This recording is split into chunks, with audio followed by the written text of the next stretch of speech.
केंद्रीय गृह मंत्री अमित शाह ने रविवार को जम्मू कश्मीर पर एक उच्च स्तरीय सुरक्षा बैठक की अध्यक्षता की। इसमें अमरनाथ की आगामी वार्षिक तीर्थ यात्रा के लिए सुरक्षा व्यवस्था और हाल के आतंकवादी हमलों के मद्देनजर जम्मू क्षेत्र में मौजूदा सुरक्षा स्थिति की समीक्षा की गई। गृह मंत्री अमित शाह ने एजेंसियों को जम्मू में एरिया डोमिनेशन प्लान और जीरो टेरर प्लान के माध्यम से कश्मीर घाटी में हासिल की गई सफलताओं को दोहराने के निर्देश दिए। उन्होंने कहा कि इनोवेटिव तरीकों से आतंकियों पर कार्रवाई कर एक मिसाल बनाने के लिए मोदी सरकार कटिबद्ध है। गृह मंत्री ने सभी एजेंसियों को मिशन मोड में काम करने और समन्वित तरीके से त्वरित प्रतिक्रिया सुनिश्चित करने पर बल दिया है। अमित शाह ने सुरक्षा एजेंसियों के बीच निर्बाध समन्वय पर जोर देते हुए संवेदनशील क्षेत्रों की पहचान और उनकी सुरक्षा पर ध्यान देने के निर्देश दिए हैं।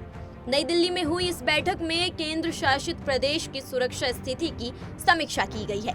साथ ही अमरनाथ यात्रा के लिए पूर्ण सुरक्षा कवर, यात्रा मार्गों पर विशेष सुरक्षा व्यवस्था, राजमार्गों पर अतिरिक्त सुरक्षा बल तैनात करने, जम्मू कश्मीर में सभी तीर्थ स्थलों और पर्यटन स्थलों पर चौकसी बरतने का भी आह्वान किया गया। गृह मंत्री की अध्यक्षता में बुलाई गई इस बैठक में एनएसए अजीत डोभाल, एलजी मनोज सिन्हा, सेना प्रमुख general Manoj Pande, lieutenant general Upendra Dwivedi, CS Dulloo, DGP Swain, ADGP Vijay Kumar और अन्य शीर्ष अधिकारी भी शामिल हुए। सूत्रों के अनुसार शाह ने जम्मू कश्मीर के उपराज्यपाल मनोज सिन्हा और केंद्र शासित प्रदेश के शीर्ष सुरक्षा अधिकारियों को जम्मू क्षेत्र में उभरते आतंकवाद को करारा जवाब देने और किसी भी कीमत पर इसे फिर से पनपने से रोकने का निर्देश दिया है। साथ ही यात्रा के लिए पूर्ण सुरक्षा कवर पर भी जोर दिया गया है। सूत्रों ने बताया कि इस बैठक में सेना प्रमुख जनरल मनोज पांडे, केंद्रीय गृह सचिव अजय भल्ला, आईबी निदेशक तपन डेका, सीआरपीएफ के डीजी अनीश दयाल सिंह भी शामिल हुए। मीटिंग में जम्मू कश्मीर से एलजी मनोज सिन्हा, मुख्य सचिव Atal Dulloo, DGP RR Swain, ADGP Vijay Kumar, Jammu Kashmir के वरिष्ठ सैन्य अधिकारी और खुफिया अधिकारियों ने भी हिस्सा लिया। बैठक में राष्ट्रीय सुरक्षा सलाहकार अजीत डोभाल भी मौजूद थे। सूत्रों के अनुसार गृह मंत्री शाह ने हाल ही में आतंकवादी हमलों में हुई वृद्धि के मद्देनजर जम्मू क्षेत्र में मौजूदा सुरक्षा स्थिति पर विस्तृत जानकारी भी ली है। गृह मंत्री को जम्मू में मौजूदा सुरक्षा परिदृश्य के बारे में जानकारी दी गई। उन्होंने शीर्ष सुरक्षा अधिकारियों को जम्मू में सक्रिय आतंकवादियों और उनका समर्थन करने वाले तत्वों के खिलाफ कड़ी कार्रवाई करने का निर्देश दिया है। गृह मंत्री ने शिवखोड़ी तीर्थ यात्रियों पर हमले पर चिंता व्यक्त की और वैष्णो देवी, शिवखोड़ी और अन्य तीर्थ स्थलों पर आने वाले तीर्थ यात्रियों की सुरक्षा के लिए समन्वित प्रयासों का आह्वान किया। उन्होंने सुरक्षा अधिकारियों को सुरक्षा बलों और तीर्थ यात्रियों की आवाजाही की सुरक्षा के लिए राजमार्गों और संवेदनशील बिंदुओं पर कड़ी निगरानी रखने का निर्देश दिया है। उन्होंने कहा कि जम्मू में आतंकवादियों का समर्थन करने वाले तत्वों के खिलाफ कड़ी कार्रवाई की जानी चाहिए और किसी भी कीमत पर क्षेत्र में आतंकवाद को पनपने नहीं दिया जाना चाहिए।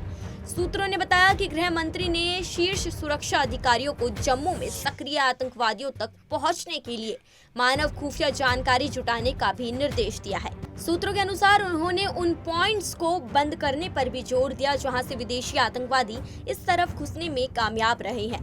गृह मंत्री ने आगामी अमरनाथ यात्रा के लिए बहुस्तरीय सुरक्षा कवर लगाने में भी आह्वान किया और इस बात पर जोर दिया कि हर एक यात्री की सुरक्षा की जानी चाहिए और तीर्थ यात्रा सुरक्षित वातावरण में आयोजित की जानी चाहिए।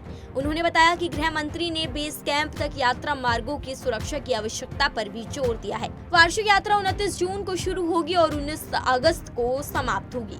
बैठक में कश्मीर और जम्मू में सभी पर्यटक स्थलों और तीर्थ स्थलों की सुरक्षा की योजना पर भी चर्चा की गई और आतंकवादियों द्वारा संभावित हमलों को रोकने के उपायों को भी दुरुस्त किया गया। सूत्रों के मुताबिक गृह मंत्री ने कश्मीर में शांतिपूर्ण स्थिति और स्थानीय आतंकवादियों की भर्ती के अब तक के सबसे कम ग्राफ पर संतोष व्यक्त किया है।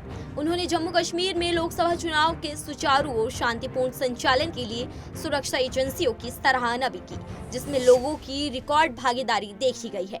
रविवार की बैठक प्रधानमंत्री नरेंद्र मोदी द्वारा दिल्ली में एक उच्च स्तरीय सुरक्षा बैठक की अध्यक्षता करने के कुछ दिनों के बाद हुई है, जिसमें उन्होंने जम्मू कश्मीर में विदेशी आतंकवाद को कुचलने के लिए संसाधनों के पूर्ण स्पेक्ट्रम का उपयोग करने का आह्वान किया था।